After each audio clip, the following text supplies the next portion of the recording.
పార్సలా? Hello, ఇది parcel కదన్నా? ఈ పార్సల్కి ఎక్కువ ఛార్జ్ అవుతుందన్నా. అట్లా అంటలేనన్నా, మేము అట్లా తీసుకొస్తాం కానీ దానికి ఎక్కువ ప్రైస్ ఉంటుంది. ఇప్పుడు నార్మల్గా మీరు ర్యాపిడోలో పార్సల్ పికప్ చేసుకొని వస్తే దానికి ఎక్కువ ఛార్జ్ తీసుకుంటారు. డైలీ బుక్ చేసిన అదే చెప్తానన్నా. అంటే మీరు ఇట్లా పంపిస్తారు కానీ నేను అట్లా అంటలేను. మీరు డైలీ బుక్ చేస్తారన్న సడన్గా ఇప్పుడు ఏంటంటే ఐటెం ఎవరైనా తీసుకెళ్ళిపోయినా రిస్క్ అవుతుంది. ఎట్లా ఏంటంటే యాప్లో సపరేట్గా పార్సల్ పికప్ అని వస్తుంది. అట్లా బుక్ చేసుకుంటే మీకు సేఫ్టీ, మాకు సేఫ్టీ. దానికి కొంచెం ఎక్కువ ఛార్జ్ వస్తుంది అనమాట.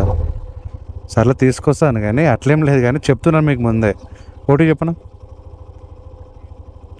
5185. ఓకే వస్తున్నాం.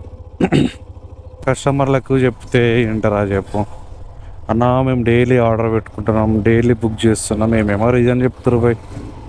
వాళ్ళకు మా సైడ్ నుంచి మేము ఏం చెప్పినా వాళ్ళకి అర్థం కాదు. ఒకసారి వాళ్ళ దగ్గర నుంచి ఏదైనా ఐటమ్ మిస్ అయిపోతే అప్పుడు అర్థమవుతుంది వాళ్ళకు. మేము వాళ్ళ మంచి కోసం చెప్తున్నాం. ఎందుకంటే నువ్వు బైక్ ట్యాక్సీ బుక్ చేసుకొని పార్సల్ పంపిస్తే రిస్క్ అవుతుంది. ఏదైనా మెయిన్ ఐటమ్ ఉంటుంది, కొంతమంది రైడర్లు ఏం చేస్తారు, అవి తీసుకొని వెళ్ళిపోతారు. అప్పుడు ఓన్కి అడుగుతారు, ఎవరికి అడగలేరు కదా. సో మీరు ఏంటంటే పార్సల్లో పార్సల్ పంపించండి, బైక్ ట్యాక్సీలో బైక్ ట్యాక్సీ కస్టమర్ రండి. మీరు ఇట్లా సడన్గా పార్సల్ ఇచ్చి బైక్ ట్యాక్సీ బుక్ చేసుకొని ఒకసారి అనుభవం అయితే తెలుస్తుంది కదా. మనం చెప్పడం నా బాధ్యత భయ్య, చెప్తున్నా. అది ఇక మీ అది మీ ఇష్టం ఇక అది.